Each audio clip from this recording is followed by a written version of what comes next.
क्या आप कभी ऐसे स्थान पर रहे हैं जहां आपको लगा कि आगे कोई रास्ता नहीं है? आपने नौकरी के लिए आवेदन किया, लेकिन आप योग्य नहीं थे। आपको पैसे की जरूरत थी, लेकिन कोई स्रोत नहीं था। आपने उत्तर के लिए प्रार्थना की और अचानक एक अवसर प्रकट हो गया, कुछ ऐसा जिसकी आपने कभी अपेक्षा नहीं की थी, न ही योजना बनाई थी। मेरे दोस्तों, यह कोई संयोग नहीं था, यह सर्वशक्तिमान परमेश्वर का हाथ था जो कार्य कर रहा था। जब परमेश्वर आपकी मदद करता है, वह वहां रास्ता बनाता है जहां कोई रास्ता नहीं होता। बाइबल कहती है, देखो मैं एक नई बात करने जा रहा हूं, अब वह उत्पन्न होगी, क्या तुम उसे नहीं जानोगे? मैं जंगल में भी एक मार्ग और निर्जल देश में नदियां उत्पन्न करूंगा। यशायाह 43 का 19। परमेश्वर को तर्क की आवश्यकता नहीं होती, उसे मानव सोच की आवश्यकता नहीं होती। वह उस सीमा से परे काम करता है जिसे हमारा मस्तिष्क समझ सकता है। उन समयों के बारे में सोचिए जब आपको कोई समाधान नहीं दिखा, लेकिन अचानक एक दरवाजा खुल गया। शायद आप किसी ऐसे व्यक्ति से मिले जिसने आपको सही व्यक्ति से मिलवाया।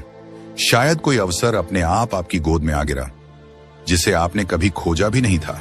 यह कोई संयोग नहीं था, यह मात्र सौभाग्य नहीं था, यह परमेश्वर था जो आपके पक्ष में घटनाओं को व्यवस्थित कर रहा था।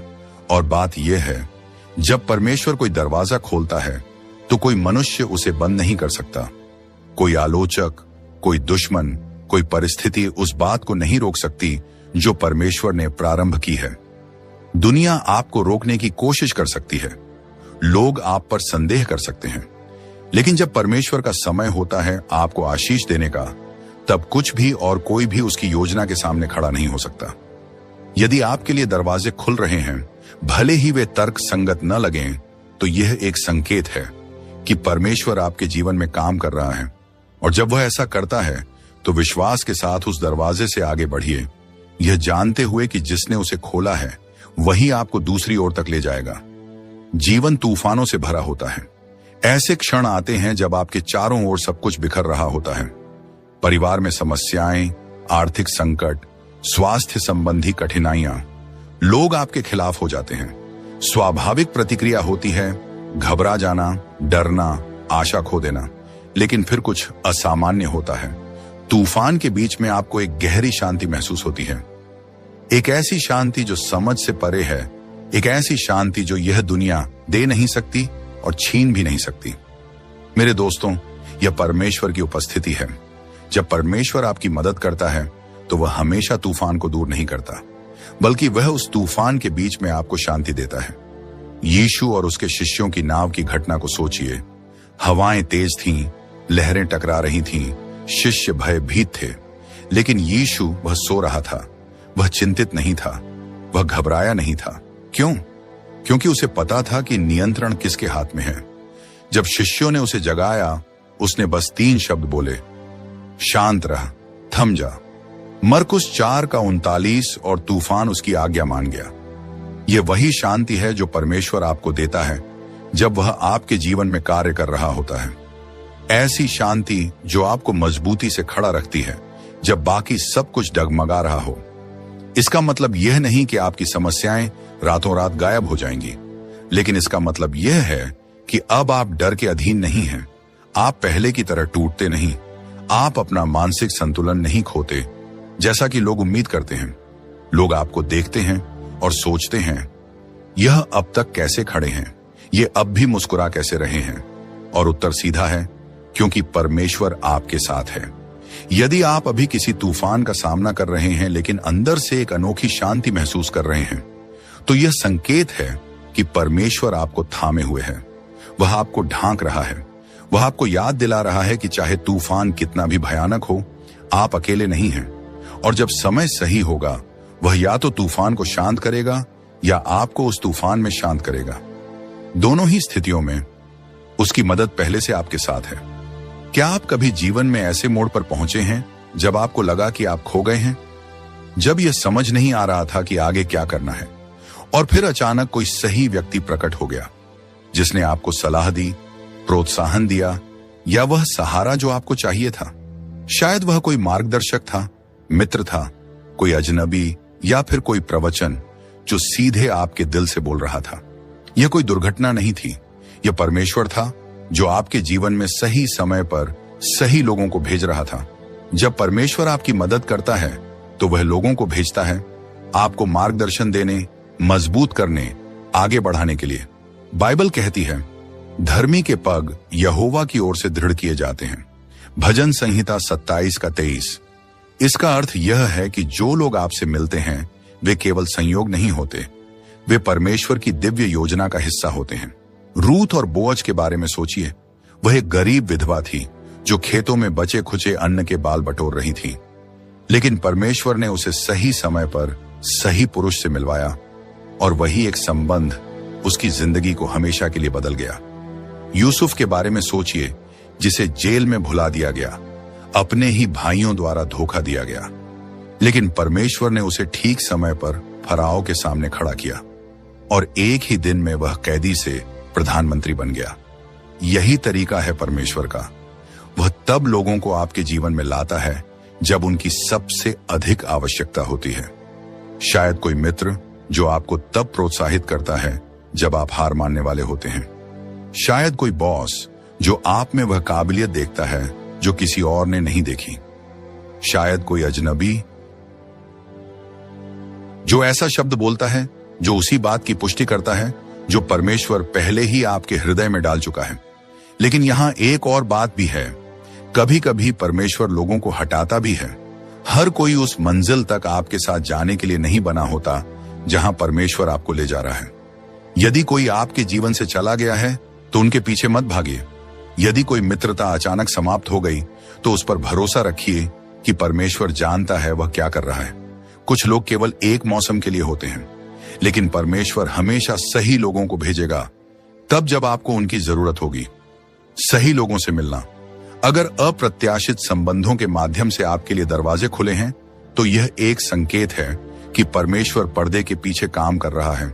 सही लोगों को उस स्थान पर रख रहा है ताकि वे आपकी नियति में चलने में आपकी मदद कर सकें। इसे हल्के में मत लीजिए, इसे नजरअंदाज मत कीजिए। इसे परमेश्वर के हाथ के रूप में पहचानिए जो आपको ठीक वहीं ले जा रहा है जहां आपको होना चाहिए। जीवन में ऐसे पल आते हैं जब आपको लगता है कि आपके पास देने के लिए कुछ भी नहीं बचा है। बोझ बहुत भारी होता है, दर्द बहुत गहरा होता है, बाधाएं बहुत अधिक होती हैं। आप उस बिंदु पर पहुंच जाते हैं जहां आप सोचते हैं अब मुझसे और नहीं होगा, लेकिन किसी तरह आप आगे बढ़ते रहते हैं। किसी तरह अगली सुबह आप उठते हैं और फिर से उस युद्ध का सामना करते हैं। वह किसी तरह आपकी अपनी ताकत नहीं है, वह परमेश्वर है जो आपको थामे हुए है जब आप स्वयं खड़े नहीं हो सकते। जब परमेश्वर आपकी मदद करता है वह आपको वह शक्ति देता है जो आपकी प्राकृतिक क्षमता से परे होती है। बाइबल कहती है, परंतु जो यहोवा की बाट जोहते हैं वे नया बल प्राप्त करेंगे, वे उकाबों की नाई उड़ेंगे, दौड़ेंगे और थकेंगे नहीं, चलेंगे और मूर्छित न होंगे। यशायाह 40:31। इसका अर्थ यह है कि जब आपकी शक्ति समाप्त हो जाती है तब परमेश्वर की शक्ति कार्य करना शुरू करती है। दाऊद को देखिए, बस एक चरवाहा लड़का जो एक विशाल योद्धा के सामने खड़ा है। उसके पास कोई कवच नहीं था, कोई सैन्य प्रशिक्षण नहीं, कोई ऐसा प्राकृतिक गुण नहीं जो उसे लाभ दे, लेकिन उसके पास एक और बड़ी चीज थी, परमेश्वर की शक्ति। और वही शक्ति एक चरवाहे को, एक दानव को हराने वाला योद्धा बना देती है। पौलुस के बारे में सोचिए, जिसने मार खाई, जहाज डूबे, जेल झेली, फिर भी वह आग के साथ प्रचार करता रहा।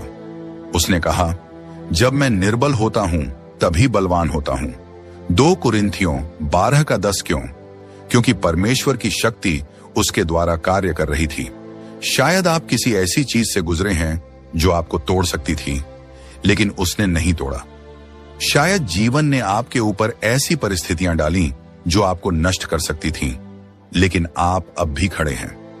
यह एक संकेत है, यह एक प्रमाण है कि परमेश्वर आपको बल दे रहा है। लोग आपको देखकर सोच सकते हैं कि आप अब भी आगे कैसे बढ़ रहे हैं, आपने हार क्यों नहीं मानी, आप पागल क्यों नहीं हो गए। लेकिन आपको सच्चाई पता है, यह आप नहीं है, यह आपकी इच्छा शक्ति नहीं है, यह आपकी ताकत नहीं है, यह परमेश्वर है जो आपको उठाए हुए है। और जब तक वह आपके साथ है तब तक कोई भी परीक्षा, कोई भी बाधा, कोई भी कठिनाई आपको गिरा नहीं सकती। आप विजयी होंगे इसलिए नहीं कि आप कौन हैं, बल्कि इसलिए कि वह कौन है। क्या कभी आपके साथ ऐसा पल आया है जब विनाश बस होने ही वाला था, लेकिन किसी तरह आप बच गए। शायद आप एक दुर्घटना से बाल बाल बचे, शायद आप कोई गलत निर्णय लेने ही वाले थे, लेकिन कुछ आपको रोक लिया। शायद आपके खिलाफ कोई हानि की योजना थी, लेकिन वह आप तक कभी पहुंची ही नहीं। वह भाग्य नहीं था, वह सिर्फ संयोग नहीं था, वह था आपके जीवन पर परमेश्वर का संरक्षण का हाथ। जब परमेश्वर आपकी मदद करता है, वह आपको उन खतरों से भी ढालता है जो आप देख भी नहीं सकते। बाइबल कहती है, जो हथियार तेरे विरुद्ध बनाए जाएंगे उनमें से कोई सफल ना होगा। यशायाह 55:17। यह नहीं कहा गया कि हथियार नहीं बनेंगे, कहा गया है कि वे सफल नहीं होंगे। दुश्मन हमला करने की कोशिश कर सकता है, लेकिन परमेश्वर आपके रक्षक के रूप में खड़ा है। दानियेल को सिंहों की मांद में सोचिए। राजा के पास उसे बचाने की कोई शक्ति नहीं थी, व्यवस्था उसके खिलाफ थी, सिंह असली थे, लेकिन दानियेल के पास एक बड़ी चीज थी, परमेश्वर की दिव्य रक्षा। सिंह उसे छू भी नहीं सके, क्योंकि परमेश्वर ने पहले ही उनके मुंह बंद कर दिए थे। उन 3 इब्रानी लड़कों को सोचिए जिन्हें आग की भट्टी में फेंका गया था। वे आग में फेंके गए, लेकिन आग उन्हें जला नहीं सकी। क्यों? क्योंकि वहां एक चौथा पुरुष भी उस आग में था। स्वयं परमेश्वर उनके साथ था, वह उनका रक्षक था। कितनी ही बार आप ऐसी परिस्थितियों में रहे होंगे जो आपको नष्ट कर सकती थी, लेकिन उन्होंने नहीं किया। हो सकता है आपको उन सभी समयों का पता भी ना हो जब परमेश्वर ने आपकी रक्षा की। शायद उसने आपको घर से निकलने में देर करवाई और बाद में आपको एहसास हुआ कि उसने आपको एक दुर्घटना से बचाया। शायद उसने कुछ लोगों को आपके जीवन से हटा दिया और बाद में आपने उनके असली रूप देखे। अगर आप कभी किसी ऐसी चीज से दूर हो गए जो आपको नुकसान पहुंचा सकती थी, अगर आप कभी किसी ऐसी स्थिति से बच निकले जिसमें आपको नहीं बचना चाहिए था, तो यह एक संकेत है कि परमेश्वर के स्वर्गदूत आपकी रक्षा कर रहे हैं। उसकी उपस्थिति आपको घेरे हुए है। कोई भी हानि आपको छू नहीं सकती जब तक वह अनुमति न दे, और अगर वह अनुमति देता है तो सिर्फ इसलिए कि वह दूसरी ओर एक और बड़ी विजय की तैयारी कर रहा है। इसलिए भय में मत जियो। इस बात की चिंता मत करो कि शत्रु क्या योजना बना रहा है। अगर परमेश्वर आपके पक्ष में है तो कौन आपके विरुद्ध हो सकता है। आत्मविश्वास के साथ चलो, ये जानते हुए कि उसकी दिव्य रक्षा सदा आपके चारों ओर है। क्या आप कभी ऐसी स्थिति में रहे हैं जहां आपको पता नहीं था कि आप इसे कैसे पार करेंगे?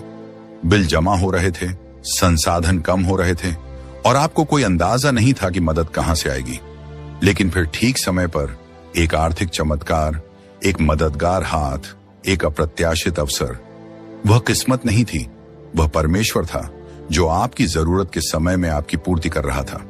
जब परमेश्वर आपकी मदद करता है तो वह सुनिश्चित करता है कि आपको ठीक वही मिले जब उसकी सबसे अधिक जरूरत हो। बाइबल कहती है, मेरा परमेश्वर मसीह यीशु में अपनी महिमा के अनुसार तुम्हारी सारी आवश्यकताओं को पूरा करेगा। फिलिपियों 4:19 ध्यान दें। इसमें कहा गया है सारी आवश्यकताएं, ना कि कुछ आवश्यकताएं, ना ही कभी कभी। इसका अर्थ है कि जो भी आपको कमी है, परमेश्वर के पास पहले से उसकी पूर्ति की योजना है। एलिया के समय की उस विधवा को देखिए। उसके पास थोड़ा सा आटा और तेल था, बस एक अंतिम भोजन के लिए। फिर वह और उसका पुत्र भूखे मरने वाले थे, लेकिन परमेश्वर की योजना कुछ और थी। उसने अपने भविष्यवक्ता को भेजा और एक विश्वास के कार्य के द्वारा जो थोड़ा था वह कभी समाप्त नहीं हुआ। वह डालती रही और परमेश्वर भरता रहा। वह देती रही और परमेश्वर बढ़ाता रहा। वह ऐसे ही कार्य करता है। इजरायलियों को जंगल में देखिए, ना कोई दुकान, ना खेत, ना भोजन, लेकिन हर एक दिन परमेश्वर ने स्वर्ग से मन्ना बरसाया। उसने चट्टान से पानी निकाला। उसने वहां पर पूर्ति की जहां मानव दृष्टि से कोई रास्ता नहीं था। शायद आप अभी सोच रहे हैं, मैं इसे कैसे पार करूंगा। शायद स्थिति असंभव लग रही है, लेकिन अगर परमेश्वर ने पहले प्रदान किया है तो वह फिर करेगा। उसे आपको आशीष देने के लिए सैलरी की जरूरत नहीं है। उसे आपके लिए रास्ते खोलने के लिए किसी मानव स्रोत की जरूरत नहीं है। वह स्वयं आपका स्रोत है। अगर आपने अपने जीवन में कभी ऐसा प्रावधान देखा है जो एकदम सही समय पर आया हो, तो यह एक संकेत है। अगर आपने कभी अप्रत्याशित मदद प्राप्त की हो जब उसकी सबसे अधिक जरूरत थी, तो वह परमेश्वर है जो आपको याद दिला रहा है कि वह आपका प्रदाता है। उस पर भरोसा रखें, भले ही आप रास्ता न देख सकें। उसके पास पहले से एक योजना है। वही परमेश्वर जिसने 5 रोटियों और 2 मछलियों से हजारों को खिलाया, आज भी कार्य कर रहा है और वह आपकी देखभाल करेगा। परमेश्वर आपकी मदद कर रहा है। इसका एक सबसे बड़ा संकेत है जब आप अंदर से बदलना शुरू करते हैं। शायद आप पहले हमेशा क्रोधित रहते थे, लेकिन अब आप स्वयं को चीजों को छोड़ते हुए पाते हैं। शायद आप पहले संदेह से भरे हुए थे, लेकिन अब आप परमेश्वर पर अधिक भरोसा करने लगे हैं। शायद आप पुराने घावों को थामे हुए थे, लेकिन अब आपको माफ करने की शक्ति महसूस होती है। इस तरह का रूपांतरण केवल मानव प्रयास से नहीं आता। यह परमेश्वर का कार्य है जो आपके हृदय में हो रहा है। जब परमेश्वर आपकी मदद करता है, तो वह सिर्फ आपकी परिस्थितियां नहीं बदलता, वह आपको बदल देता है। बाइबल कहती है, मैं तुम्हें नया मन दूंगा और तुम्हारे भीतर नई आत्मा डालूंगा। यहेजकेल 36:26। इसका अर्थ है कि पुराना आप जो कटु था, भयभीत था, टूटा हुआ था, अब परमेश्वर की शक्ति से नया बनाया जा रहा है। परमेश्वर को देखिए, पौलुस को देखिए। वह पहले मसीहियों को सताने वाला था, लेकिन वह इतिहास के सबसे महान प्रचारकों में से एक बन गया। यह इसलिए नहीं हुआ क्योंकि उसने बस बदलने का निर्णय लिया, बल्कि इसलिए हुआ क्योंकि परमेश्वर ने उसका हृदय बदल दिया। पतरस को देखिए, वह जो पहले डर के मारे यीशु का इनकार कर बैठा था, वही बाद में हजारों के सामने साहस पूर्वक सुसमाचार की घोषणा करने लगा। यही होता है जब परमेश्वर आपके भीतर कार्य करता है। शायद आप देख रहे हैं कि वे बातें जो पहले आपको लुभाती थीं, अब उनका असर वैसा नहीं रहा। शायद आपकी इच्छाएं बदल रही हैं। अब आप परमेश्वर के लिए अधिक लालायित रहते हैं। यह एक संकेत है, यह प्रमाण है कि वह आपके भीतर कार्य कर रहा है। और सबसे अच्छी बात यह है, यह रूपांतरण कोई ऐसी चीज नहीं है जिसे आपको जबरदस्ती करना पड़े। आपको खुद को सुधारने की कोशिश नहीं करनी पड़ती। जब परमेश्वर आपके भीतर कुछ शुरू करता है, तो वही उसे पूरा भी करता है। और मुझे इस बात का भरोसा है कि जिसने तुम में अच्छा काम शुरू किया है, वह उसे यीशु मसीह के दिन तक पूरा करेगा। फिलिप्पियों 1:6। अगर आप देख रहे हैं कि आप एक अलग व्यक्ति बनते जा रहे हैं, अगर आप देख रहे हैं कि आपका हृदय कोमल हो रहा है, आपका विश्वास मजबूत हो रहा है, आपकी आत्मा हल्की महसूस हो रही है, तो वह परमेश्वर है जो आपकी मदद कर रहा है। वह आपको आकार दे रहा है, ढाल रहा है, तैयार कर रहा है बड़ी बातों के लिए। उसके साथ चलते रहिए और वह उस सुंदर कार्य को पूरा करेगा जो उसने आपके जीवन में शुरू किया है। क्या आपने कभी किसी चीज के लिए प्रार्थना की है और सोचा था कि परमेश्वर उसका उत्तर एक विशेष तरीके से देगा, लेकिन उसने एक बिल्कुल अलग, कल्पना से परे मार्ग चुना? शायद आपने एक खास नौकरी के लिए प्रार्थना की थी, लेकिन उसने आपको बिल्कुल अलग करियर की ओर ले गया जो और भी बेहतर साबित हुआ। शायद आपने चंगाई के लिए प्रार्थना की थी और तुरंत चमत्कार की अपेक्षा की थी, लेकिन उसने आपको एक ऐसी यात्रा पर ले गया जिसने आपके विश्वास को गहरा कर दिया। शायद आप चाहते थे कि एक रिश्ता ठीक हो जाए, लेकिन उसने उस व्यक्ति को आपके जीवन से हटा दिया ताकि वह किसी बेहतर के लिए स्थान बना सके। जब परमेश्वर आपकी मदद करता है, तो वह हमेशा प्रार्थनाओं का उत्तर देता है, लेकिन हमेशा उस तरीके से नहीं जैसा आप सोचते हैं। बाइबल कहती है, मेरे विचार तुम्हारे विचारों से भिन्न हैं और तुम्हारी राहें मेरी राहों से भिन्न हैं, यहोवा की यह वाणी है। यशायाह 55:8। इसका अर्थ है, परमेश्वर वह देखता है जो आप नहीं देख सकते। वह जानता है कि आपके लिए वास्तव में क्या सबसे अच्छा है। यूसुफ को देखिए, उसने महानता का सपना देखा था, लेकिन तुरंत पदोन्नति नहीं मिली, बल्कि उसे दास बना दिया गया, कारावास में डाल दिया गया और भुला दिया गया। निश्चित ही उसने कई बार छोड़ाए जाने की प्रार्थना की होगी, लेकिन परमेश्वर की योजना कुछ और थी। हर असफलता वास्तव में उसे उसकी नियति की ओर ले जा रही थी। अंत में यूसुफ को एक ऐसी शक्ति की स्थिति में रखा गया जिसने पूरे राष्ट्र को बचाया। पौलुस को देखिए, उसने 3 बार प्रार्थना की कि परमेश्वर उसकी देह का कांटा हटा दे, लेकिन परमेश्वर ने उसे नहीं हटाया, बल्कि कहा, मेरा अनुग्रह तेरे लिए काफी है, क्योंकि मेरी शक्ति दुर्बलता में सिद्ध होती है।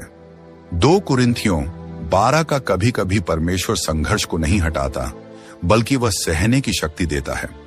अगर आपने प्रार्थना की है और चीजें उस तरह नहीं हुई जैसी आपने उम्मीद की थी, तो हतोत्साहित मत होइए। इसका अर्थ यह नहीं कि परमेश्वर उत्तर नहीं दे रहा है, बल्कि यह कि वह अपना मार्ग चुन रहा है, जो हमेशा बेहतर होता है। अगर कोई दरवाजा बंद हो गया है, तो उस पर भरोसा करें कि वह आपकी रक्षा कर रहा है।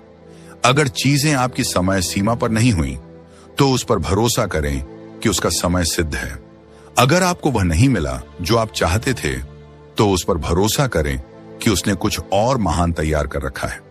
अगर आप पीछे मुड़कर देखें और महसूस करें कि परमेश्वर के उत्तर आपकी अपनी योजनाओं से बेहतर थे, तो वह एक संकेत है कि वह शुरू से ही आपको मार्ग दिखा रहा था।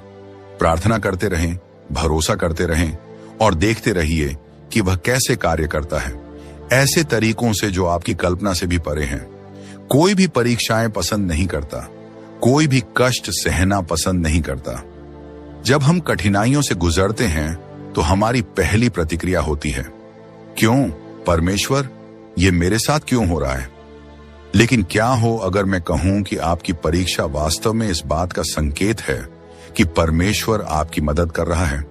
क्या हो अगर वह चीज जिससे आप अभी जूझ रहे हैं, वह उसकी योजना का हिस्सा है, आपको मजबूत करने के लिए, आपको बढ़ाने के लिए, आपको किसी और बड़ी चीज के लिए तैयार करने के लिए? जब परमेश्वर आपकी मदद करता है, तो वह हमेशा जीवन को आसान नहीं बनाता। कभी कभी वह परीक्षाओं को अनुमति देता है ताकि वे आपको शुद्ध कर सकें। बाइबल कहती है, हे मेरे भाइयों, जब तुम नाना प्रकार की परीक्षाओं में पड़ो, तो इसको पूरा आनंद समझो, यह जानकर कि तुम्हारे विश्वास की परीक्षा से धैर्य उत्पन्न होता है। याकूब 1:2-3। इसका अर्थ है, आपका दर्द व्यर्थ नहीं है, आपका दुख व्यर्थ नहीं है। परमेश्वर उसका उपयोग कर रहा है ताकि वह आपको उस व्यक्ति में बदल सके जिसे उसने बुलाया है।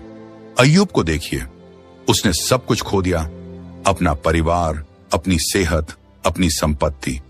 उसने इतना दुख सहा जितना हम में से ज्यादातर कल्पना भी नहीं कर सकते। लेकिन अंत में परमेश्वर ने उसे सब कुछ दुगना लौटा दिया जो उसने खोया था। वह परीक्षा अय्यूब की कहानी का अंत नहीं थी, बल्कि उसके सबसे बड़े आशीर्वाद की तैयारी थी। यीशु के चेलों को देखिए, उन्हें सताया गया, कारावास में डाला गया, कठिनाइयां झेली, लेकिन वे परीक्षाएं उनके विश्वास को और भी मजबूत बनाती रहीं। हम क्लेशों में भी घमंड करते हैं, ये जानते हुए कि क्लेश धैर्य को उत्पन्न करता है और धैर्य अनुभव को और अनुभव आशा को। दूसरे शब्दों में, परीक्षाएं हमें कड़वा नहीं बल्कि बेहतर बनाती हैं, अगर हम परमेश्वर को उनमें कार्य करने दें। शायद आप अभी एक कठिन समय से गुजर रहे हैं, शायद आप अस्वीकार, हानि या कठिनाई का सामना कर रहे हैं, लेकिन यह पूछने के बजाय कि यह मेरे साथ क्यों हो रहा है, पूछिए, परमेश्वर मुझे क्या सिखाना चाहता है? अगर आप खुद को मजबूत होते हुए पाएं, अधिक धैर्यवान बनते हुए और परमेश्वर पर अधिक विश्वास करना सीखते हुए, तो यह एक संकेत है कि वह आपकी सहायता कर रहा है। वह आपको आकार दे रहा है, ढाल रहा है, आपको किसी और महान कार्य के लिए तैयार कर रहा है। परीक्षा अंत नहीं है, यह प्रक्रिया है, और जब आप इससे बाहर आएंगे, आप अधिक बुद्धिमान, अधिक मजबूत और उस सब के लिए अधिक योग्य होंगे जो परमेश्वर ने आपके लिए रखा है। इसलिए हार मत मानिए। आपकी परीक्षा इस बात का प्रमाण है कि परमेश्वर कार्य कर रहा है। क्या आपने कभी अपने जीवन में ऐसा कुछ अनुभव किया है जो आपकी अपनी सामर्थ्य से परे था? शायद आपने ऐसी नौकरी के लिए आवेदन किया जिसके लिए आप पूरी तरह योग्य नहीं थे, फिर भी किसी तरह आपको वह मिल गई। शायद एक अवसर अचानक कहीं से आ गया जिसकी आपने कभी अपेक्षा नहीं की थी। शायद आप एक कठिन परिस्थिति में थे जहां से निकलने का कोई रास्ता नहीं था और अचानक चीजें आपके पक्ष में बदल गईं। वह सौभाग्य नहीं था, वह आपकी अपनी शक्ति नहीं थी, वह परमेश्वर था जो वह द्वार खोल रहा था जिसे कोई मनुष्य बंद नहीं कर सकता। जब परमेश्वर आपकी सहायता करता है तो वह वहां रास्ता बनाता है जहां कोई रास्ता नहीं होता। बाइबल कहती है, देख, मैंने तेरे आगे एक खुला हुआ द्वार रखा है जिसे कोई बंद नहीं कर सकता। प्रकाशित वाक्य 3 का 8। इसका अर्थ यह है कि जब परमेश्वर आपके जीवन में एक द्वार खोलने का निर्णय करता है तो कोई अस्वीकृति, कोई विरोध, कोई मानवीय सीमा उसे रोक नहीं सकती। मूसा और इस्राएलियों को देखिए, वे लाल समुद्र के सामने खड़े थे, पानी और मिस्री सेना के बीच फंसे हुए। कोई प्राकृतिक बचाव का मार्ग नहीं था, लेकिन परमेश्वर ने एक द्वार खोला, समुद्र के बीच से ही रास्ता बना दिया। वह वहां रास्ता बनाता है जहां कोई रास्ता नहीं होता। एस्तेर को सोचिए, वह एक अनाथ थी, एक बाहरी जो शक्ति के स्थान पर कभी नहीं होनी चाहिए थी, लेकिन परमेश्वर ने एक द्वार खोला और उसे रानी बना दिया, उसे एक पूरे राष्ट्र को बचाने के लिए स्थान दिया। शायद आप लंबे समय से द्वार खटखटा रहे हैं जो खुलने का नाम नहीं ले रहे। शायद आपने अस्वीकृति, रुकावटें और निराशाएं झेली हैं, लेकिन सच्चाई यह है, जब आपके लिए सही द्वार नियत होता है तो वह खुलेगा बिना किसी जोर जबरदस्ती के। आपको उसके लिए न तो गिड़गिड़ाना पड़ेगा, न हेर फेर करना पड़ेगा, न ही चिंता करनी पड़ेगी। वह अवसर उचित समय पर आएगा, और जब वह आएगा तो आपको पता होगा कि वह केवल परमेश्वर ही था। अगर आपने अप्रत्याशित अवसर देखे हैं, अगर ऐसे द्वार खुले हैं जिन्हें आपने खुद नहीं खोला, तो यह एक संकेत है कि परमेश्वर आपके जीवन में कार्य कर रहा है। वह आपके लिए रास्ता बना रहा है। उस पर भरोसा बनाए रखें, क्योंकि जब वह सही द्वार खोलता है तो कोई भी, यहां तक कि शत्रु स्वयं भी, उसे बंद नहीं कर सकता। क्या आप कभी ऐसी स्थिति में रहे हैं जहां सब कुछ अपने आप आपके पक्ष में घटित होने लगा, जबकि आपने उसके लिए कुछ किया भी नहीं था? शायद आपको कार्यस्थल पर पदोन्नति मिल गई जिसकी आपको अपेक्षा नहीं थी, या शायद किसी ने आपको वह कृपा दिखाई जिसकी आपको बिल्कुल भी उम्मीद नहीं थी। शायद आपने अनुग्रह, संरक्षण या अवसर के रूप में ऐसा अनुग्रह अनुभव किया जिसे आप समझा नहीं सके कि क्यों सब कुछ इतना अच्छा हो रहा था। वह परमेश्वर का अनुग्रह था जो आपके जीवन में कार्य कर रहा था। जब परमेश्वर आपकी सहायता करता है तो वह आप पर ऐसा अनुग्रह उड़ेलता है जो दूसरे समझा नहीं सकते। बाइबल कहती है, क्योंकि हे यहोवा, तू धर्मी को आशीष देगा, तू उस पर अनुग्रह की ढाल की नाई अपनी प्रसन्नता से उसे घेरे रहेगा। भजन संहिता 5 का 12। इसका अर्थ है, परमेश्वर आपको अनुग्रह से घेरता है, आपकी रक्षा करता है और आपको मार्गदर्शन देता है, यहां तक कि तब भी जब आप इसके योग्य नहीं होते। ये कमाया नहीं गया होता, ये समझाया नहीं जा सकता, लेकिन यह वास्तविक होता है। नूह को सोचिए, जब सारी दुनिया भ्रष्ट हो चुकी थी तब परमेश्वर को उसमें अनुग्रह मिला। जब बाकी सब लोग जल प्रलय में नष्ट हो गए, नूह और उसका परिवार बचा लिया गया। परमेश्वर का अनुग्रह उसके जीवन पर था और उसने इतिहास की दिशा बदल दी। दानियेल को देखिए, वह एक विदेशी भूमि में बंदी था, फिर भी परमेश्वर ने उसे राजा के सामने अनुग्रह दिया। एक कठिन परिस्थिति के बावजूद परमेश्वर ने उसे प्रभाव और सम्मान के स्थान तक पहुंचाया। क्या आपने कभी ऐसा कुछ प्राप्त किया जिसके लिए आपने मेहनत नहीं की, जिसकी आपने योजना नहीं बनाई, या जिसके आप योग्य नहीं थे?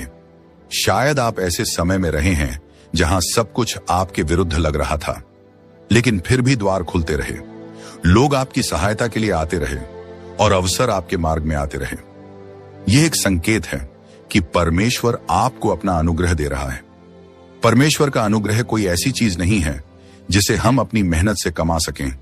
यह कुछ ऐसा है जो वह अपने अनुसार चलने वालों को निःशुल्क देता है। अगर आप ऐसी भलाई, अवसरों या सुरक्षा का अनुभव कर रहे हैं जिसे आप समझा नहीं सकते, तो इसे हल्के में न लें। समझिए कि परमेश्वर आपके साथ है, द्वार खोल रहा है, घटनाओं को घटित कर रहा है और आपको ऐसा अनुग्रह दे रहा है जो केवल वही दे सकता है। अनुग्रह कोई ऐसी चीज नहीं है जिसे मानवीय तर्क से समझाया जा सके, बल्कि यह परमेश्वर के हाथ के आपके जीवन में कार्य करने का एक शक्तिशाली प्रमाण है।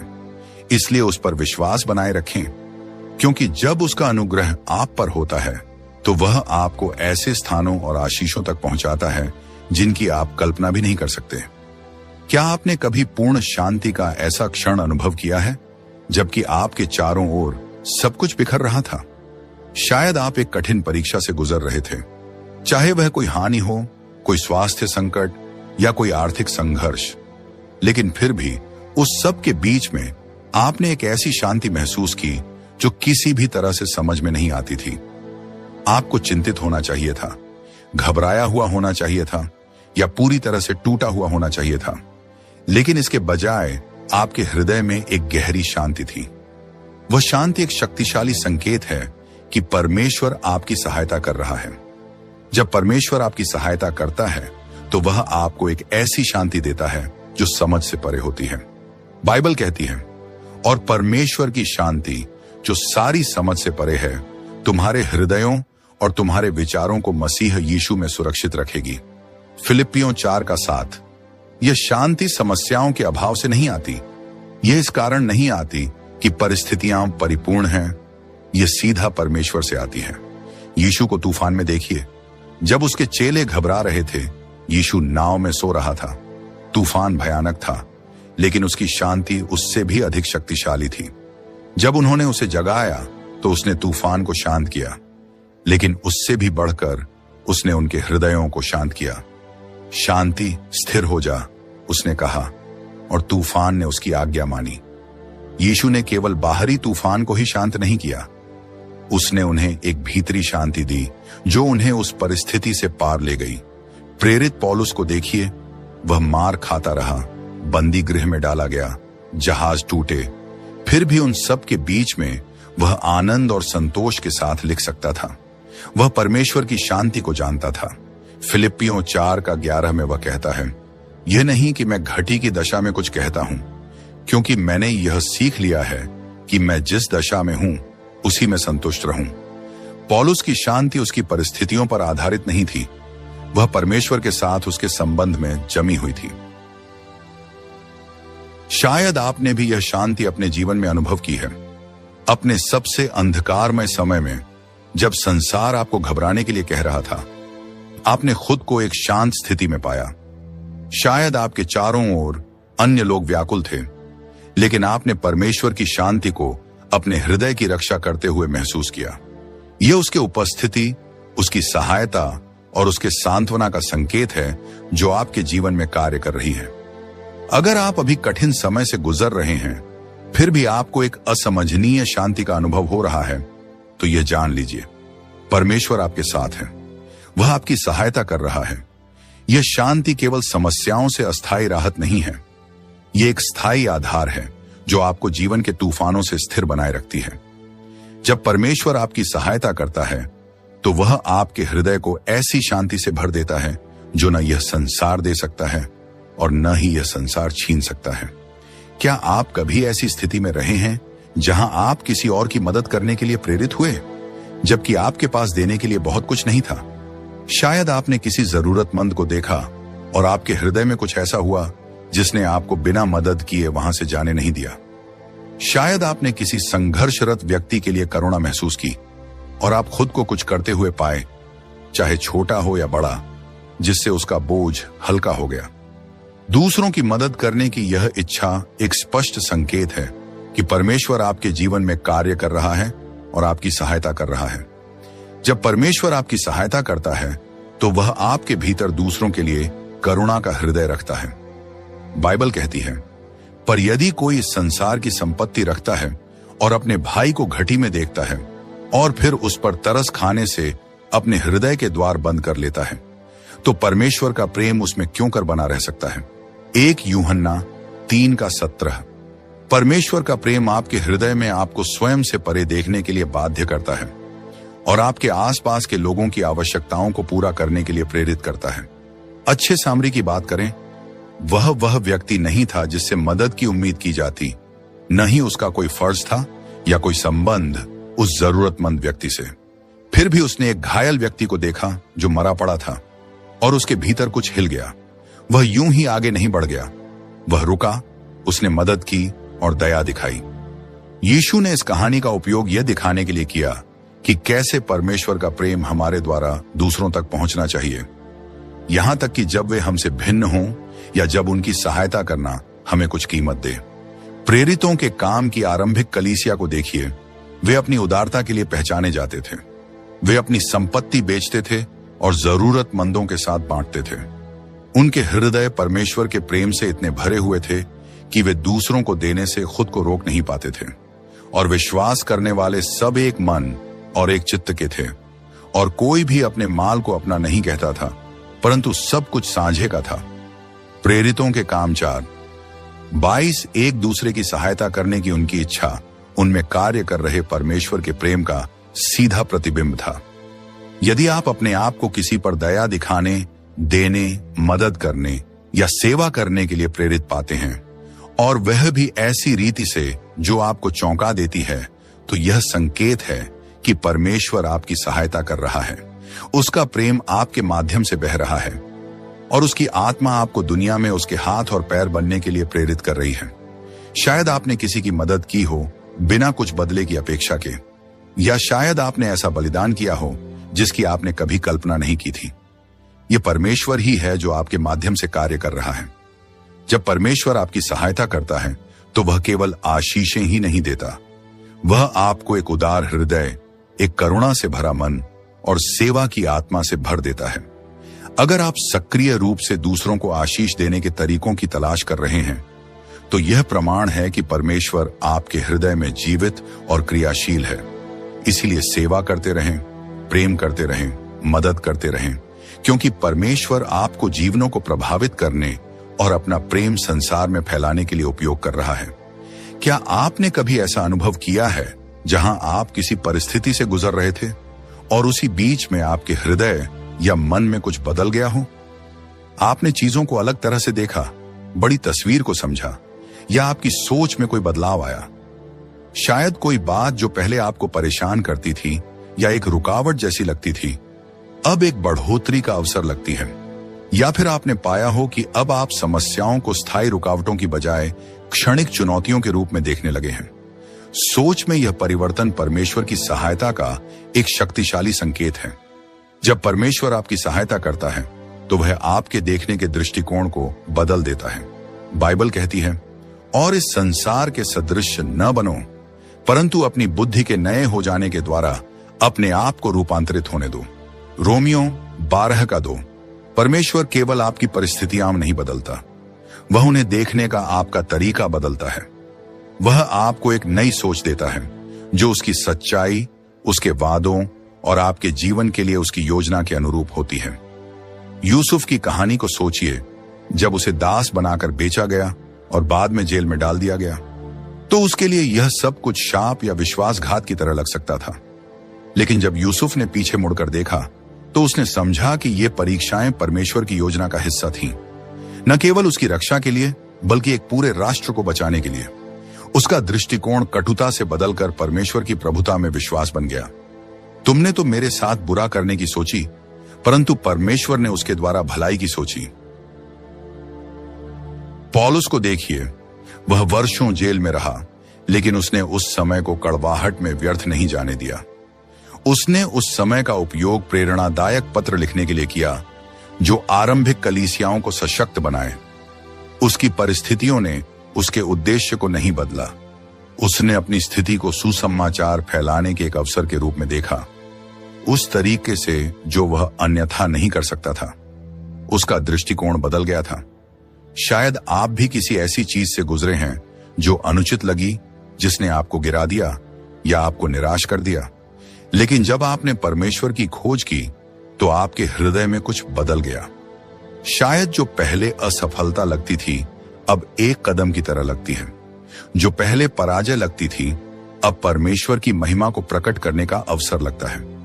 यदि आपने इस प्रकार के दृष्टिकोण में बदलाव का अनुभव किया है, जहां आपने चीजों को अधिक आशा, विश्वास या समझ के साथ देखना शुरू किया है, तो यह संकेत है कि परमेश्वर आपकी सहायता कर रहा है। वह आपके मन को नया बना रहा है, भय को विश्वास से, संदेह को भरोसे से और भ्रम को स्पष्टता से बदल रहा है। उसकी बुद्धि की खोज करते रहिए और देखिए कैसे वह आपके देखने के दृष्टिकोण को बदलता जाता है, दुनिया को और आपकी परिस्थितियों को। परमेश्वर की सहायता से आपका दृष्टिकोण हर परीक्षा को एक गवाही में और हर रुकावट को एक आत्मिक विकास के अवसर में बदल सकता है। क्या आपने कभी अनुभव किया है कि आपकी विश्वास शक्ति किसी चुनौती को पार करने के बाद और भी अधिक मजबूत हो गई हो?